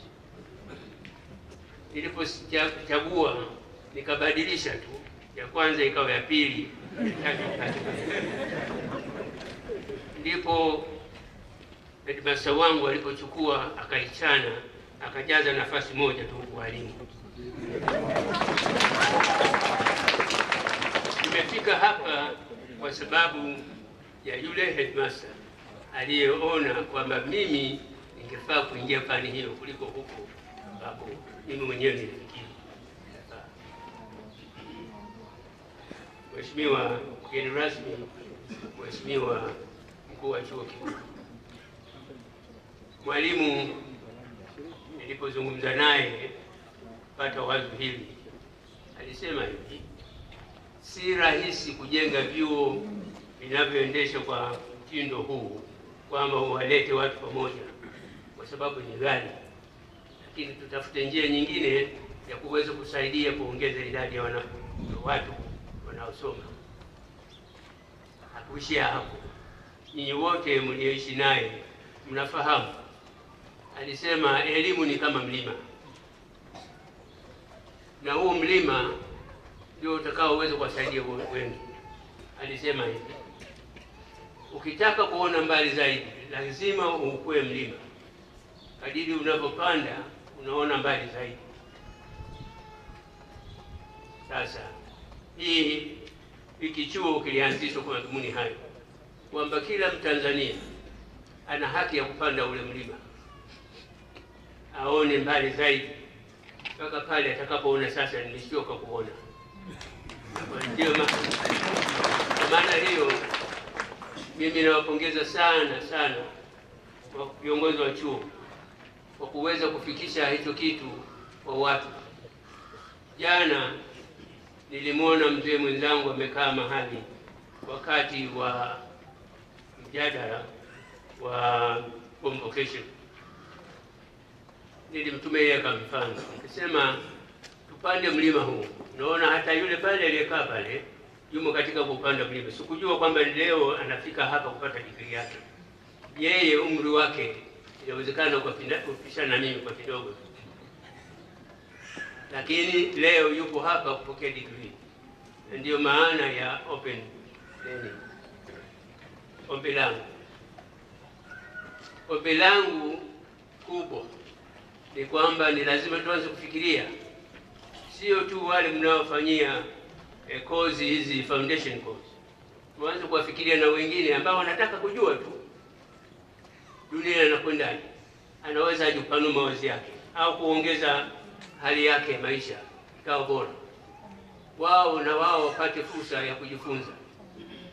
Ndio maana mna office katika kila mkoa, ndio maana kuna wilaya zinazowakaribisheni. Ombi langu, serikali ifumbe macho na kusema hili linawezekana. Kila mkoa ukiwa na walimu waongeze wawili wa ziada kushughulikia masomo ambayo yanaweza kuwasaidia watu kwa kuongoza maisha yao katika jamii. Wale wanaotaka kujifunza mambo ya biashara ya nchini nini waende huko, lakini wanaotaka kujua mambo ya siasa na kwenda jitu nao wapate fursa ya kuweza kwenda kusoma mahali. Tusifikirie tu certificate foundation course kwa ajili ya watu wanaotaka kwenda chuo kikuu. Tufikirie zaidi wale wanaobaki vijijini, wanaobaki nyumbani, lakini bado na wao wana haki ya kupata elimu.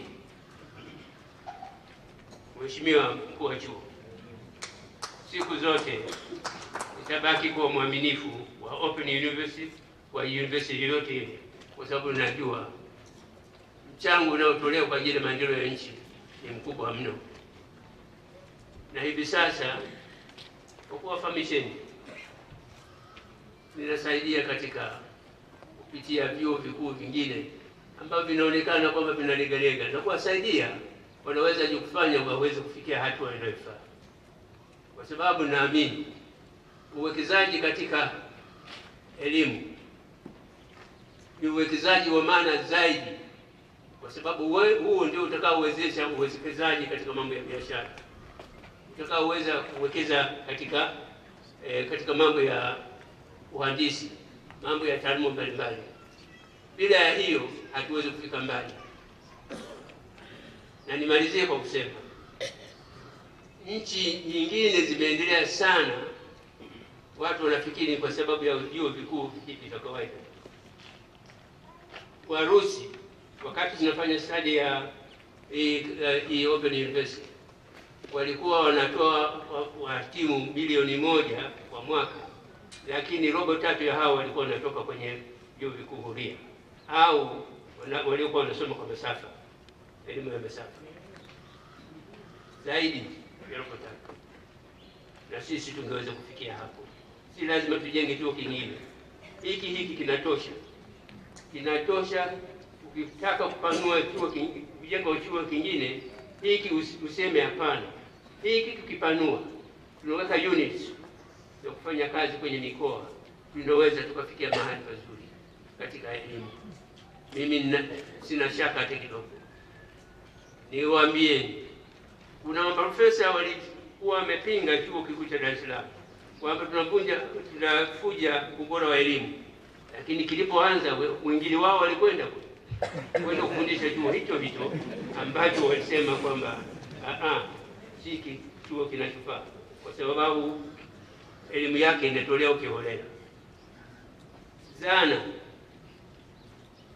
mental slavery ikikushika huwezi kuona mbali. Mimi nawashukuru sana hao waheshimiwa wanaoendesha chuo pamoja na chanzo. mtatufikisha mahali pazuri kwamba hii population inayokuja itakuwa na nafasi kubwa zaidi kuliko hapa tulipo, kwa kuweza kufikia kupanda mlima mpaka wakafika juu wakaona umbali wa macho yao. Hii ni kipo mbele yao. Mimi nasema asante sana kwa niaba ya familia yangu, kwa niaba ya wale wote waliofanya kazi na mimi. Asante sana kwa kuniheshimu, lakini heshima hiyo iende kwao. Mimi ni mtumishi wao. Asante sana Mheshimiwa Balozi Kuhanga kwa nasaha nzuri. Sasa anakwenda kutunukiwa shahada yake ya udaktari wa heshima. Tumpigie makofi jamani na vigelegele. Asante sana, asante sana.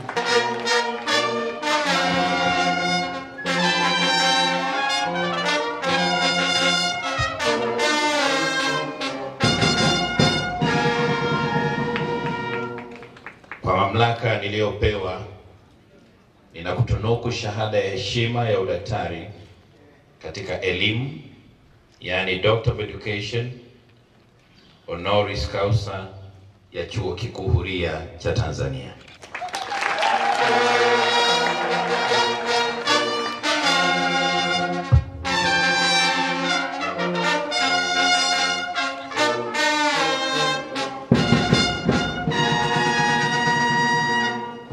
Pongezi na vigelegele jamani, shangwe. Hongera sana Mheshimiwa Balozi Kuhanga. Tumefurahi sana kwa mawazo yako na maelekezo yako, kwa dhati kabisa tutayazingatia. Asante sana. Naomba sasa Profesa Ngaruko, endelea. Mheshimiwa Mkuu wa Chuo Kikuu Huria cha Tanzania, katika mwaka wa 2017 wahitimu 14 wamefuzu na kustahili kutunukiwa shahada ya uzamivu ya udaktari wa falsafa of philosophy ya Chuo Kikuu Huria cha Tanzania. Kabla ya kuwahudhurisha mbele yako, naomba nikutajie mada ya utafiti ya kila mmoja wao kwa ufupi. Wa kwanza Alberto Gabriel Ndekwa, huyu alitafiti kwenye factors influencing adaptation of mobile money services among SMEs in Tanzanian tourism. Wa pili Antonio J. Kimambo, integrating intercultural communication competence in English language teaching, a case study of Center of Foreign Relations in Dar es Salaam, Tanzania. Watatu Beng Samuel Gitonga, huyu anatokea Kenya, evaluation of the contribution of knowledge of transfer in determining strategic thinking competence among country education managers in Kenya. Wanne ni Bilhuda Mariare Msangi, availability and use of social support among parents, school children in disability in Dar es Salaam, Tanzania. Watano huyu anatokea Rwanda, Ugenimana Eric Derrick, assessment of technical efficacy and economic impact of bench terraces used in soil erosion in Eastern Rwanda. Wasita ni Isaac Michael Mchumi, alitafiti kwenye determinants of household savings in Tanzania. Wasaba anatokea Rwanda pia, Kapita Umumararum Christine, effects of work environment on the performance of private higher learning institutions in Rwanda. Wanane Ladislaus Frederick Batnoluho, assessment of status and prospect of domestic tourism in schools in Tanzania. Watisa Lufunyo Simon Hussein, an assessment of decentralization effectiveness on public health service delivery in rural Tanzania. Ekeso Pangani and Urambo Local Government Authorities. Wa 10 ni Masawe Laurencia Ndelamo, Modeling Infectiology and Optimal Control of Dengue Fever Disease Epidemics in Tanzania. Wa 11 Mgogo Youngson Patrick, kuchunguza hadithi za Wanyiha katika kutifisha elimu ya jadi. Wa 12 Modestus Lukonge, an examination of ethics.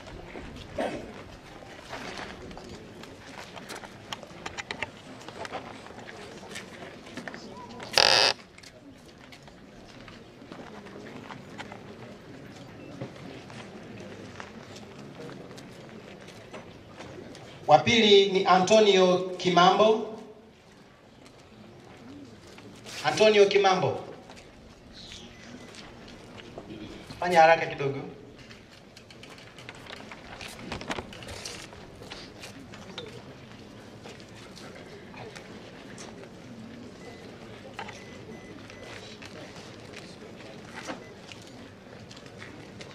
Wa tatu ni Bengi Samuel Gitonga.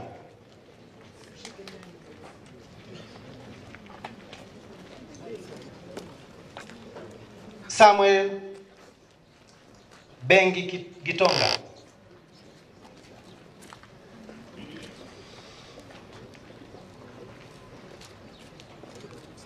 Wa 4 Bilhuda Mariare Msangi.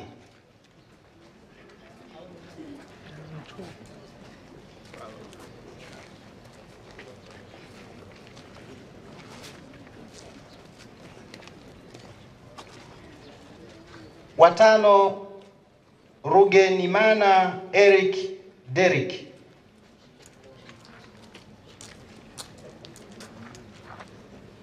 Fanya haraka kidogo.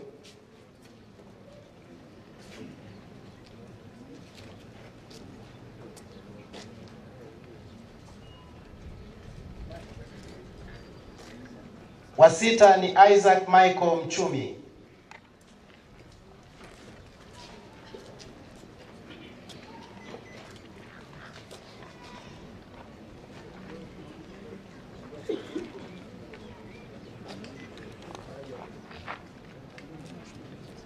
Wa 7 ni Kapita Umumararungu Christine.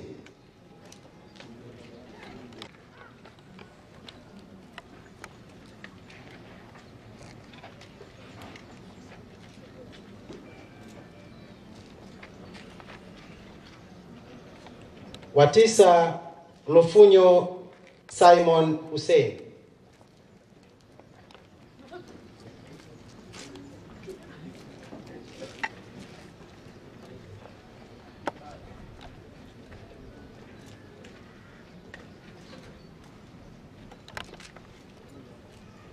Wa 10 Masawe Laurencia Ndelamo.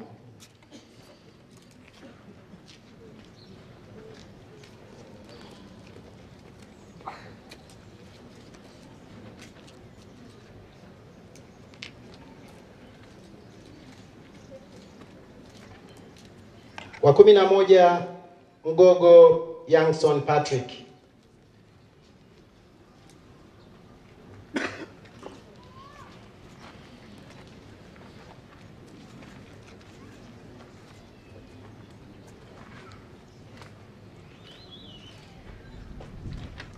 Wa 12 Modestus Lukonge.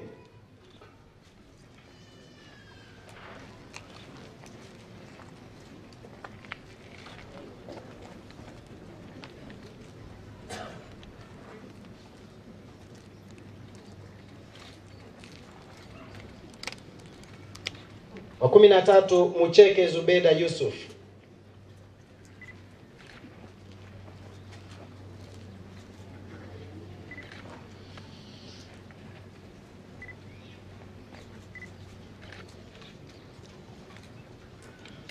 Na wa 14 Wambuka Shaiburangi.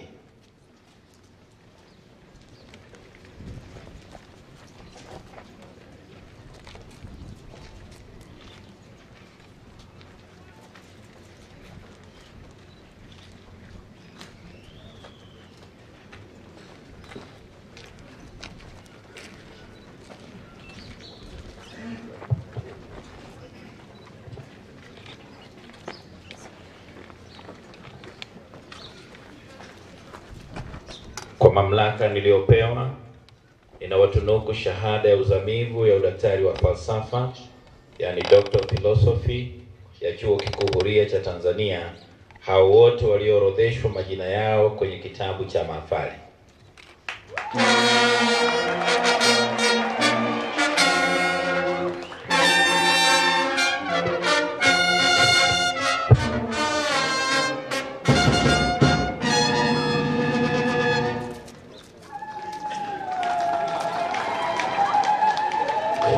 Washangilieni jamani, au mnaona wivu? Haya. Mheshimiwa mkuu wa chuo, sasa namkaribisha mkurugenzi wa utafiti, machapisho na shahada za uzamili ahudhurishe mbele yako watakaotunukiwa shahada za uzamili na shahada za uzamili kwa kufuata utaratibu uliopangwa.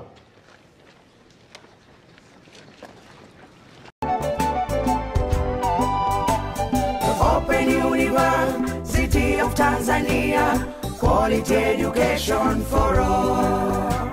The Open University of Tanzania, quality education for all.